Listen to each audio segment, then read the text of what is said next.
Okay, hi everyone. This week's work is going to be on evaluating expressions, or you might have heard it being called like subbing in before. Okay, now in maths, the word evaluating or evaluate this expression or whatever just means to give a value to. Okay, or just more or less work it out. Okay, so evaluate or evaluating just means to give a value to.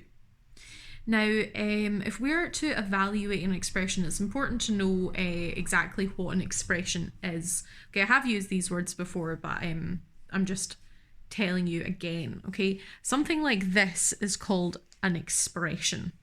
Okay, like 3x plus 5, and the x is called a variable. Okay, that means that the x can be subbed in or substituted in for a number. Okay, so you could say that for a certain experiment, okay, say we're in science, you could say that x was equal to 2 in this experiment. Okay, we could say that x actually stands for like a distance. So for the experiment we were doing, our distance was 2 meters or something like that.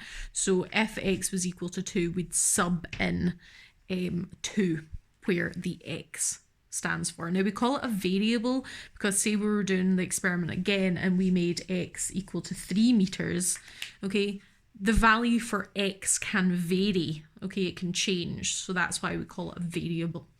Okay, so I'm just going through what those words mean because I will be using them. Okay, so we'll start off with evaluating some simple expressions. So every question is going to be find the value. Okay, I might get bored of writing find the value, so every question will start with find the value of. Okay, we're going to start off with find the value of y plus 2 when, sorry, I'm going to go off the page a wee bit, when y is equal to 8. Okay, so our variable, put this up a wee bit, our variable is 8. Okay, y is equal to 8. Okay, so we take our expression, y is equal to, y plus 2, okay? And where there's a y, instead of just keeping it as a y, we're going to put in an 8 because we know that y is equal to 8, okay? Okay, I like to sort of lay it out like this so you can easily see what's happening, and then we just give a value to it, okay? We're just evaluating it, which is 10.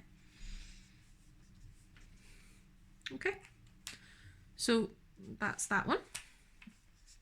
So question 2 finds the value of 6m when m is equal to -3. Okay, so find the value of 6m when m is equal to -3. A little bit harder here, okay, because we've got a negative involved.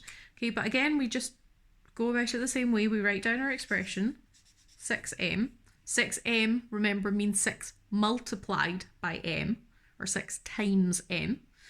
So where there's an m, we're now going to put a -3. So it's going to be 6 times -3.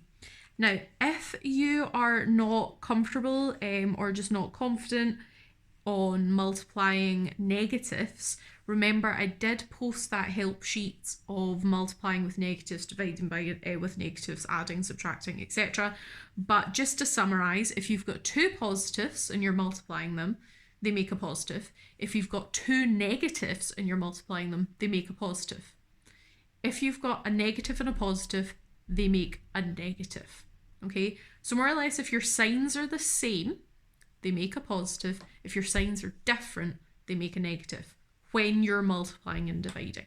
Okay, so we're timesing here or multiplying. We've got 2 different ones, so that makes a negative. So all we do is just 6 times 3, which is 18, but it's going to be -18. Okay, next one. I've already got bored of find the value of. So find the value of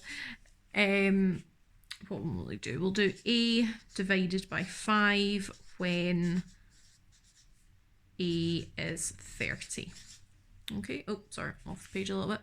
So we're doing find the value of, we can pretend that's written there, of a divided by 5 when a is equal to 30. Now, a couple of learning points here.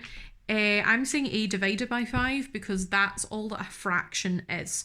So don't freak out when you see a fraction, okay? All it means is this divided by that, okay? So if I was to write like 10 over 2, all that means is 10 divided by 2. Okay, so yeah, don't freak out when you see a fraction, it's just that divided by that. So again, we are just going to write out our expression, a over 5. I'm going to write them beside it this time because I haven't given myself enough room. So a divided by 5 is going to be 30 over 5, or 30 divided by 5, okay, because a is equal to 30, it's told us that. Okay, so where the a is, we're going to put a wee 30. Okay, then all we need to do is 30 divided by 5, or how many 5s go into 30, which is 6. Okay, and that's us. It's always a good idea to underline your final answer when you're doing a work like this. Okay, it makes it easier when you're marking it, and makes it easier for me to see your final answer. Okay. We're just going to continue. We're going to start doing a few harder ones now. So again, this question is just going to be find the value of 7m plus 3n, okay, when m is equal to 4 and n is equal to 2, okay? So find the value of 7m plus 3n when m is equal to 4 and n is equal to 2. So we're remembering that this means 7 times m plus 3 times n. Okay, so we're going to write our expression out again. Okay, and we are going to now rewrite it, but with our substitutions, with our values in. So it's told us that m is equal to 4. Okay, so this is going to be 7 times 4. Okay, you can put it in little brackets to be like, right, I need to do that by itself. Then add 3 times 2. Again, you can put them in little brackets to say, right, I need to do this first, then I need to do that. Okay, so 7 times 4 is 28. Okay, and then 3 times 2 is obviously just 6. So then you just need to evaluate this, which is 34. Okay. Right. Question 5, again, a little bit harder. So again, the question is just find the value of, we're going to do 4y take away 3m divided by 7. Okay, when y is equal to 8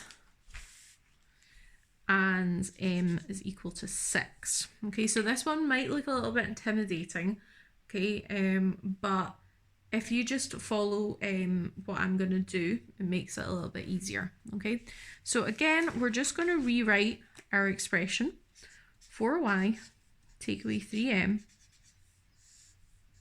divided by 7. Okay, now just focus on subbing in first. Okay, so it's more or less just quite similar to the one that we've just done. So it's 4 times y. Okay, so 4 times whatever y is, which is 8. Okay, we can put wee brackets around that, keep it separate. Then we're going to take away whatever 3 times m is. So 3 times m, which is 6. Okay, and then we're just going to write down the divided by 7 so we don't forget. Okay, but we're not actually going to do anything with the 7 yet. We're going to make sure we have a number up here first, and then we'll deal with the 7. So then all we need to do is 4 times 8, which is 32, and then 3 times 6, which is 18. And then we write the divided by 7. Again, I'm not actually going to do anything with the 7 yet. I'm going to wait until I have a number. So we do 32 take away 18, which is 14 over 7. Now we can do the divide.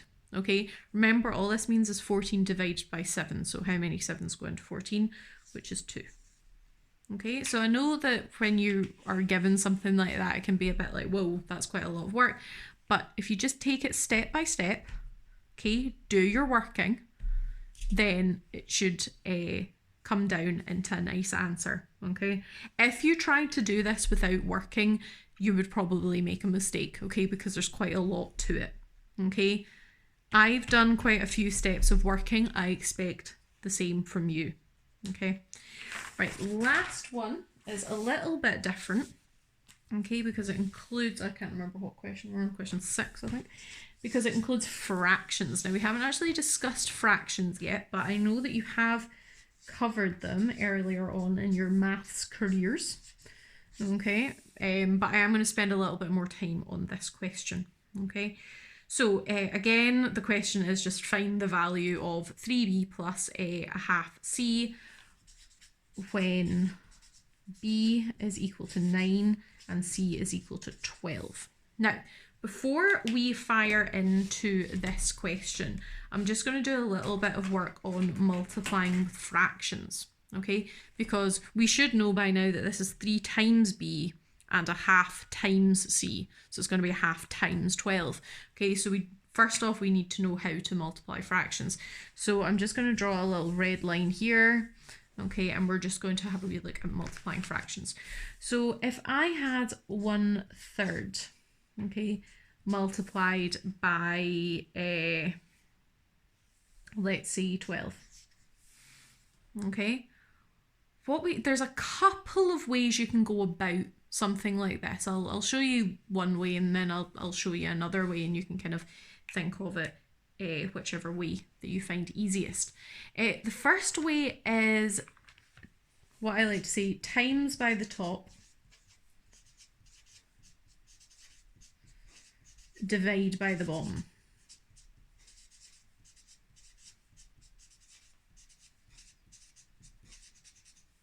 Okay, so times by the top, divide by the bottom. So what that means is you take your fraction, okay, you times 12 by the top number. Okay, so obviously 12 times 1 is just 12. Okay, and then you divide this number by the bottom. Okay, so 12 divided by 3 is 4. Okay, so times by the top of the fraction, then divide by the bottom of the fraction, and then you get your answer. The other way about it is changing your 12 into a fraction itself. Okay, so obviously 12 isn't a fraction, okay, but we can make it into one. Because if I just put 12 over 1, okay, that's actually the same as 12. Because remember what 12 over 1 actually means. 12 over 1 means 12 divided by 1, which is just how many 1s go into 12, which is 12. Okay, so 12 divided by 1, or 12 over 1, is exactly the same as 12. Okay, so I've now made that into a fraction. Now, I know this looks harder, but I don't actually think it is any harder. So what you do here, if you have two fractions multiplied together, all you do is you multiply the top ones together and you multiply the bottom numbers together. Okay, so the top ones are just 1 times 12, which is 12, and then the bottom ones is 3 times 1, which is just 3. Then it's just 12 divided by 3, which is 4. Okay, so obviously you get the same answer. So I'll do another wee example. I need to make sure I've got ones that actually work. Let's do 2 over 5 multiplied by 25. Will that work? Yeah. Okay, so 2 divided by 5 multiplied by 25. So again, we'll do it the first way and then we'll do it the second way so you can see which one you prefer. So this one's times by the top, divide by the bottom. So we times 25 by the top number in our fraction. So 25 times 2 is 50. And then we take this number and divide it by the bottom. Okay, so 50 divided by 5 is 10. Okay, The second way we can look at it is we change the 25 into a fraction, which is just 25 over 1, because anything over 1 just remains the same. And then you can just times the top numbers together and then times the bottoms numbers together. So you get 2 times 25, which is 50, and then 5 times 1, which is 5. And then how many 5s go into 50? 10. Okay. So that's just a wee quick summary on how to multiply with fractions. Okay, if you think you need a little bit more help on that, please, please, please just let me know. Okay, I can do like a one-on-one session with you or whatever.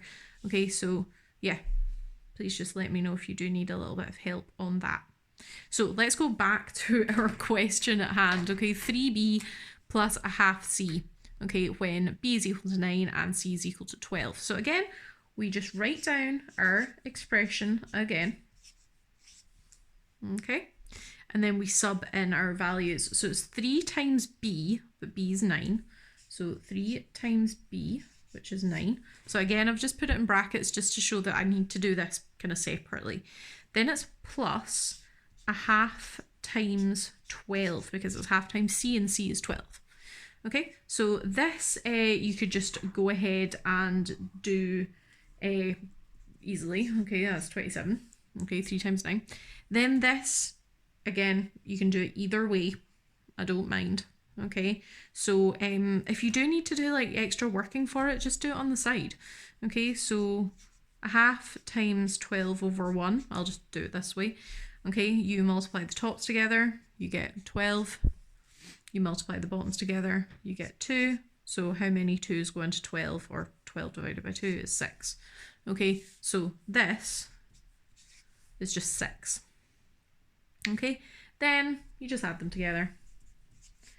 You get 33. Okay, so that is evaluating expressions. Just remember, evaluating has the word value in it, so you're just getting a value for your expressions. Okay, so the work I'll give you this week will have a mixture of some of the easier ones, and it will move on to the harder ones. So please allow yourself some extra time for the harder ones, please. Okay, again, if you have any questions at all, please just let me know.